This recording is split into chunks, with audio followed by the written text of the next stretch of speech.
এমন একটা জামানা তোমাদের সম্মুখে আসতেছে, এমন একটা জামানা তোমাদের সম্মুখে আসতেছে, যে জামানায় বিপদ ছাড়া তোমরা আর কিছু দেখবে না। যে জামানায় বিপদ ছাড়া তোমরা আর কিছু দেখবে না। এই জামানায় যদি তোমরা বাঁচতে চাও, সেই জামানায় যদি তোমরা বাঁচতে চাও, জামানায় যদি কোনো কামের লোক থাকে, জামানায় যদি কোনো কামের লোক থাকে, তার সঙ্গে লাইগে থাকো। তার সঙ্গে লাগে থাকো।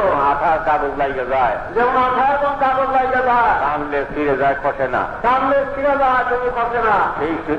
সেইভাবে সেই জামানার কামেলের সঙ্গে লাইগে থাকো। সেইভাবে সেই জামানার কামের সঙ্গে লাগে থাকো। যত রকম বিপদই তোমাদের জন্য আসুক না কেন, যত রকমের বিপদ তোমাদের জন্য আসুক না কেন, আল্লাহ তোমাদেরকে বাঁচাবেন।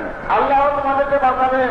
আর তরিকতের কাজ, আর তরিকতের কাজ, তরিকতের অজিফা তরিকতের অভিভাব ঠিকভাবে যেন সকলেই করেন। ঠিকভাবে সকলেই করে। আর ভোরের অজিফা খতম শরীফ, আর ভোরের অভিভাব খতম করি, যত দ্বারা আল্লাহ তাআলা আপনাদেরকে বাঁচাবেন, যতটা আল্লাহ পাক আমাদেরকে মুসিবত থেকে বাঁচাবেন, কঠিন কঠিন বালার থেকে বাঁচাবেন, কঠিন কঠিন বালার থেকে বাঁচাবেন, কঠিন কঠিন গাড়ির থেকে বাঁচাবেন, কঠিন কঠিন জমির থেকে বাঁচাবেন, কঠিন দুর্যোগের থেকে বাঁচাবেন। কঠিন দুর্যোগের থেকে বাঁচাবেন। তার নির্ভরযোগ্য অজিফা ভোরের খতম শরীফ, তার নির্ভরযোগ্য অভিভাব ভোরের খতম করি। তার জন্য কেউ কাজা করেন না। তার জন্য কেউ কাজা করেন না। আর পরস্পর ভাই ভাই ঐক্যবদ্ধ থাকবেন।